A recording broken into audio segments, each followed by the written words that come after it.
Hey there, welcome back. So today's review, something special on the bench today. This here, a Taranis QX7 digital telemetry radio system. Now, chances are if you're watching this review, you've probably seen like 1,000 of these here. So this here is just for the sort of purposes of me as a consumer of this product. I've wanted these for quite a while. Up until now, I've had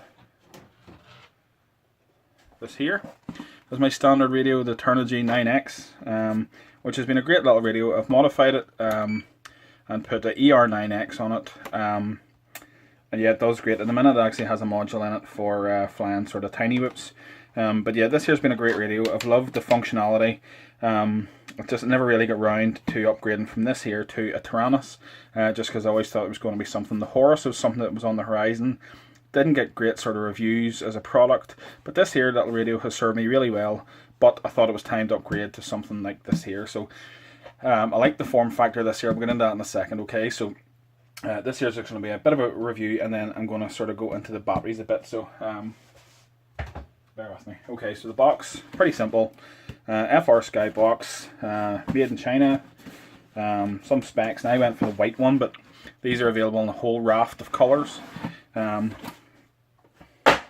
Okay, so we'll get rid of that. Inside the box then we have our instruction manual, well set out English. I've actually sort of read this previously. I've had the box open. Okay, and then on the back. So the instruction manuals are set to suit the area you're from, which is quite nice. Quite nice fix. Sort of strange thing is it opens up like a leaflet, which took me a while to figure that out, why some of the pages were upside down. Okay, so there's quite a lot. Covers the functionality. Really, if you're stuck, to be honest, YouTube's probably going to be your best source for this here sort of radio. It's a 16 channel radio, which is phenomenal. Yeah, and the instructions are very concise. We'll get into some of the things that I like about it and some of the things that I'm not too keen about in a wee minute. We'll just crack this open. Okay, so there's the radio, or the transmitter. Comes in this box here, and the polystyrene in this bag. Take it out of the bag nice and carefully, and this is the way the radio comes. Okay, and you get a FR Sky strap, and I'll just get rid of that. A new addition, I think, which comes with some of the new shipping ones, is this here actual balance piece, because standardly out of the box, one of the things that people were complaining about was that, like the original Taranis, this here isn't balanced. Okay, so you can see there it sits at an angle. So people were having to buy these separately. As a nice touch, they've actually shipped these here with it so that you can balance it. Okay, really nice touch from FR Sky, instead of you having to go and buy it. So it just means then you can put this in, screw it in, and balance your radio so that when you let it go, it sits nice and level. Okay, so first impressions of this radio is, one, it's very light, although the batteries aren't in yet, but it's very light as a radio. I like the form factor very much. It's sort of Horus looking. Oh, by the way, I should say, into it you get a whole raft of stickers, which is quite nice. If you're into stickers, it's brilliant. If you're not, then just discard them. Better to have them and discard them than want them. Okay, so the gimbals feel really nice. You can actually get the Hall effect gimbals upgrade for this here, I think now. But the gimbals out of the box are really sort of tight. There's no play, and you can obviously open these up and adjust them yourself. Okay, so really nice. What you'll notice over the likes of the Taranis, the original Taranis, is that they've done away with a lot of the buttons. The Taranis had 3 buttons on each side. They've done away with these buttons with this wheel and push button on this side, which is quite nice. It's just sort of a bit more modern, really. It's what consumers want now. They want ease. They don't want to be getting into like 1,000 menu screens using buttons all over the shop. They want to be dialing it in and pushing enter, which is really nice. So the gimbals out of the box, as I said, there's a slight, you can feel the sort of slight incremental notching in them, which is nice. So you can sort of tell where it's going to hold throttle at. The switches for your trims give a good contact, a real good click, and you're not going to miss them when you're doing them. Over this side we have the page up, exit, and menu button, so we'll get into that in a bit later. Switch wise then on this we have 2, 4,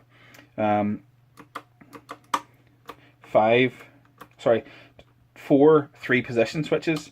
So all these here are 3-position switches. Okay, this one here is a 2-position switch back and forward, and this here is a sort of temporary switch. I can't remember what you call them, but you know, it leans itself back off again. Sorry, forgive me. Somebody can comment actually if they want to let me know what that is, so I don't need to look that up. There's our speaker.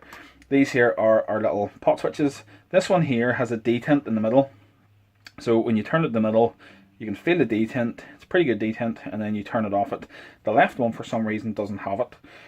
No idea why. Doesn't have it, and it comes standardly with a 2 dB antenna.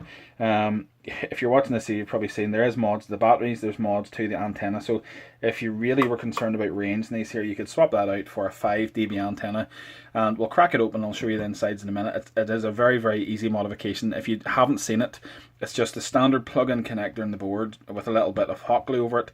So you can just buy the 5 dB antenna, and it has the plug with it. Plug it in the board, you're laughing, you're good to go.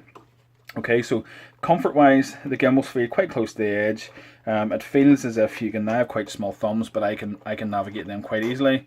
The switches are at hand, so if you fly it like this, the switches are quite at hand. I have seen some people trim them down. I think it's a bit excessive. And then we have the handle, which also allows it to rest up the way. On the bottom then, we have our, if I can ever get this open, there we go. So we have an SD card slot, we have our S-Bus slot, and we have a mini USB connector. Sorry, I totally blanked there. On the bottom, that plugs away. It does sit like that. However, because of this bit in the bottom, it does rock slightly. It would be nicer if there were sort of pads on there.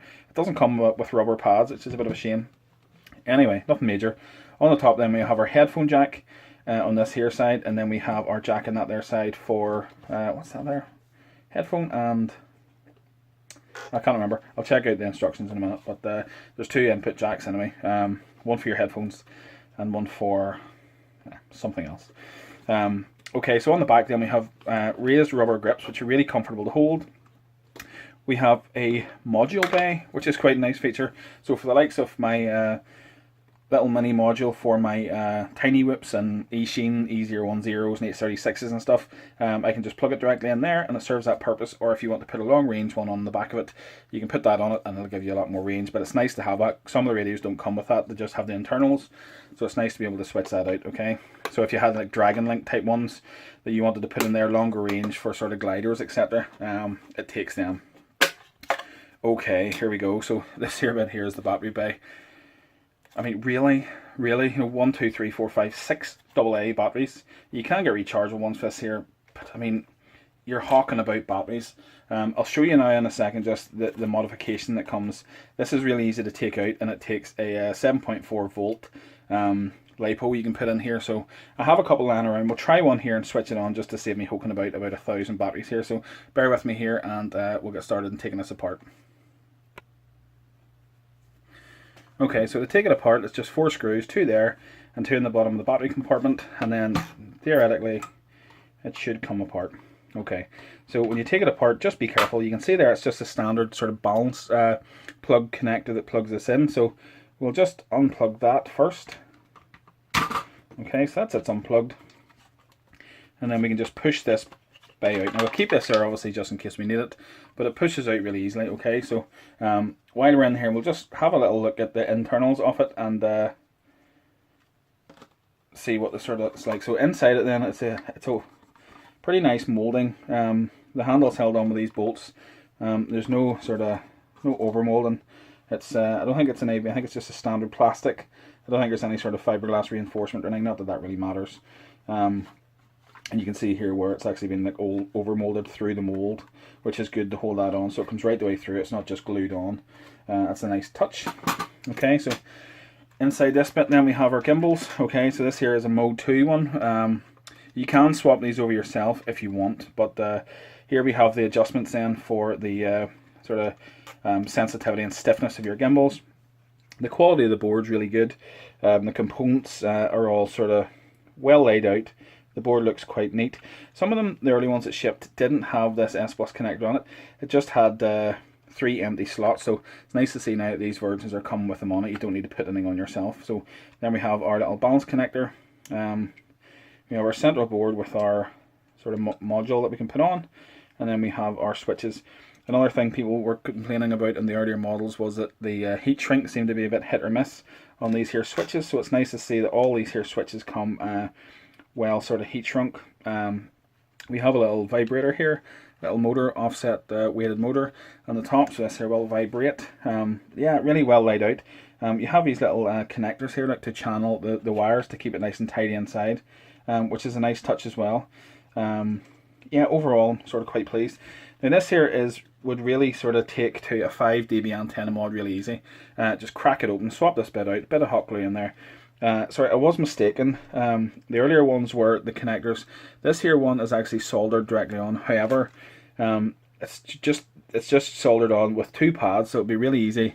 If you can see that there, it'll be really easy to desolder that and just cut the end of it off, strip the cables back, and plug it in to it like that. So it really should be pretty easy to do that mod if you needed it. Really, do you need it? The range in these here is really good, as it was with the original Taranis. And you have this little battery then, which is your sort of auxiliary battery for what isn't stored in the flash memory, okay? So, and then we have the boards branded with the FR Sky, which is a nice touch too. So overall really good inside, good neat components, neat layout in the boards. The gimbals are little potted to keep the cables safe, which is a nice touch as well. So all in all, I'm happy with the internals. We'll just get on to the battery bay then. Okay, so we just put this back together, put the 4 screws in. You can see when the screws are in, the battery connector, the little sort of balance lead connector is very, very easily accessible, okay? So we have here now this one here is just a little 610 milliamp hour 2-cell battery. You can put in bigger ones, I have ones there, but this just for the case, for the sense of it, it will take a very thick battery. So you can see here, it would take sort of a 1300 milliamp hour battery quite easily in this bay. It has the depth for it, okay? So, but we're just going to plug this in, because it was what I had lying around. So we'll plug it in there. You could foam this up, you could put a bit of foam in to stop it rattling around, which I probably will do when I finalise what battery. Okay, so then to turn it on, it's a push switch to turn it on, not a slider. So we push the button, the green light comes on, it runs OpenTX, which is nice out of the box. The little vibrator just vibrated my hand there and it also beeped. It says throttle warning, so we'll pull that down. Switch warning, so we'll just make sure all our switch are there. It says failsafe not set. Well, this is the first time, so we'll skip past it. And then most people will be familiar with the standard OpenTX menu. If you're not, same thing again. There's plenty of sort of tutorials on you know, sort of YouTube about how you set up models and how you bind transmitters. We're not going to get in that there. It's really just the sort of the aesthetics of the product we're going to do today, and then I'll update the review. So you can select your models. It'll take I think it's 60 models straight out of the box. You can put an SD card into it and it'll expand it to how many models you want, but it's nice to have that straight out of the box. There's quite a lot of internal memory in it, which is nice. We have our trim switches in, and then we have our pot switches. But yeah, it's pretty much the same functionality then, just a nicer menu, just a lot easier to navigate. So we'll exit out of that. You have our model selection. Select model 1, just the standard. I'm not going to get into the functionality menu because OpenTX is something that you could spend your life learning. To switch it back off again then, we hold the button until we get 4 dots and it shuts off. Okay, so it's quite slow to shut off if you're in a hurry. You have to hold it, but really it's about sort of 4 seconds worth maximum. So all in all, love this here. I can't wait to test it out. I'll update the review whenever I'm testing it out, but first impressions are it feels great. It feels really comfortable in my hand. The gimbals feel really tight and responsive. There's no play in them at all. Yeah, so first impressions are really, really good. Hopefully I'll get a quad bound up, sort of a mini quad bound up to it.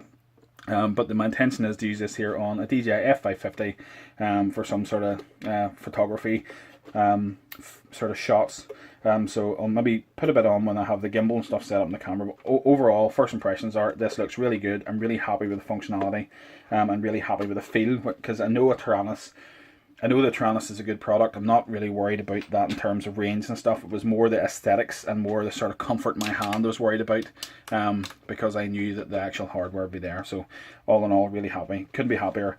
Pleased with my purchase. And I hope you liked the review. Sorry it was so long, but thanks very much for watching.